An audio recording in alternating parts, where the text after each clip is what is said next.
evening, friends. Welcome to this part 15 of the series of talks on UCP DC. In this session, we shall discuss articles 33 to 37. UCP DC part 15, articles 33 to 37. 33 talks about hours of presentation. Bank has no obligation to accept a presentation outside its banking hours. We have seen what is a banking day. Likewise, many banks for various purposes may have defined a lesser number of hours out of the full banking day as a banking hours. For example, in India, most of the banks have today 10 to 4 as banking hours, while the bank will be open and functional 10 to 5. If that be the case, the bank will receive a presentation under document request only during banking hours, during a banking day. Effectiveness of documents. Banks assume no responsibility or liability. Banks assume no responsibility or liability for what? For form, sufficiency, accuracy, genuineness, falsification or legal effect of any document. Banks assume no liability for any document with respect to form of the document, sufficiency, accuracy or genuineness of those documents. Banks assume no responsibility for general or particular conditions stipulated or superimposed on the credit. These items stipulated or superimposed on the document, banks are not responsible for. Banks are also not liable for description of the goods, quantity, weight, quality, condition or packing. Banks are not responsible for description, quantity, weight or packing. Neither are the banks responsible for the value, existence of goods or services or performance. Whether the underlying goods exist or not, whether it has a value or not, banks are not responsible for that. Banks are also not responsible for the quantity, weight and quality. Banks are not responsible for the conditions stipulated in the document. Neither sufficiency or accuracy or genuineness of the document banks are responsible for. Likewise, banks are not responsible for the acts or omissions done in good faith by the parties. Which parties? Any of the parties associated with the transaction. They are not responsible for the solvency, performance or standing of the consignor, carrier, forwarder, consignee or insurer. Banks are not responsible for the performance or the capabilities or reputation of the consignor or carrier or forwarder or consignee or insurer with respect to the documents that has been presented. With respect to transmission and translation, the disclaimers, banks assume no responsibility for consequences arising out of delay, loss in transit, mutilation.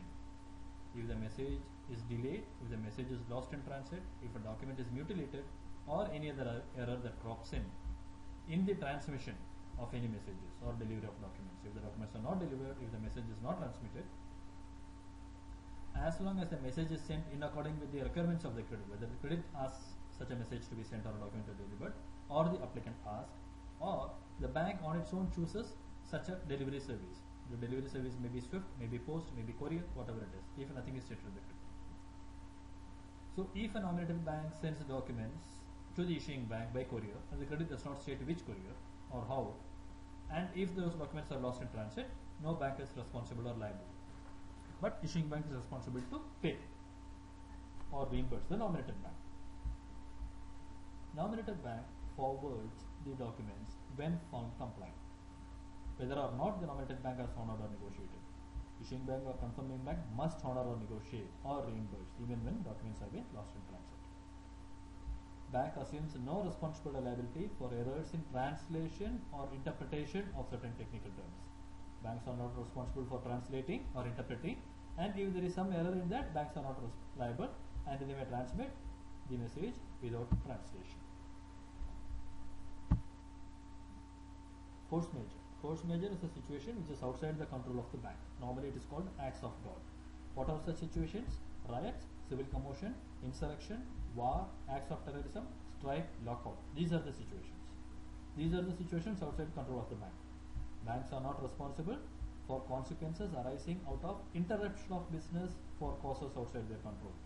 If because of riots or if because of strike the bank is not able to be open on a particular day, if on a banking day they are not able to do the proper business, and for that if you are not able to negotiate or pay or whatever it is, then banks are not responsible for that force majeure situation. Now we have seen that if the bank is closed for certain reasons, or if it is not a banking day, on the day the documents are due to be presented, the last date for presentation or the credit is expiring, then the date will be extended. So those situation is for situations of this force majeure and other things. Disclaimer for acts of instructed party. Instructions of the applicant will be given effect to by the banks by utilizing services of another bank. When you ask a bank to issue an LC, the bank may issue an LC and ask another bank to advise it. So instructions of applicant will be given effect to by the issuing bank by utilizing the services of advising bank, for example. Then these things are done at the risk of the applicant. The applicant is responsible and bear the risk for having instructed upon their instructions. There is no liability or responsibility should the instruction be not carried out. If the issuing bank asks an advising bank to advise and the advising bank doesn't advise, the advising bank asks the issuing bank to inform or clarify some information to get it from the applicant and the issuing bank doesn't respond, then advising bank is not responsible. Things like that. Bank instructing another bank to perform services is liable for any commissions, fees, costs or expenses. When issuing bank asks advising bank to advise the credit, if the charges are not to the account of beneficiary or if the beneficiary refuses to pay, then the fees and costs and all other related expenses of the advising bank will have to be met by the issuing bank. If any charges cannot be collected from the beneficiary or if it cannot be deducted from the proceeds, then issuing bank is liable for paying those charges. They have to pay for. They are liable for that. This applicable to the advising bank charges, auditing bank charges, confirming bank charges, reimbursing bank charges, everything. The credit should not stipulate that advising to the beneficiary of the credit is conditional to receipt of bank charges. The credit should not state that the advising is conditional to receipt of charges. The applicant is bound by and liable to indemnify the bank. Applicant is bound by and liable to indemnify the bank, mostly the issuing bank, against all obligations and responsibilities imposed by foreign laws and usage. Foreign laws and usage is the foreign laws and usage happening at the beneficiary's place.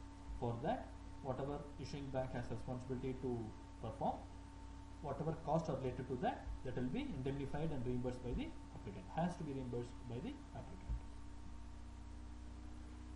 So this is part 15 of the video. Now we have come to the end of this session and we have one more video, one more session to be discussed, Article 38 and 39, and that will be called Part 11. It comes as Part 11 and that will discuss Article 38 and 39, and by that we end the session on UCP. Thanks for watching this video. Please keep coming back for some other sessions on some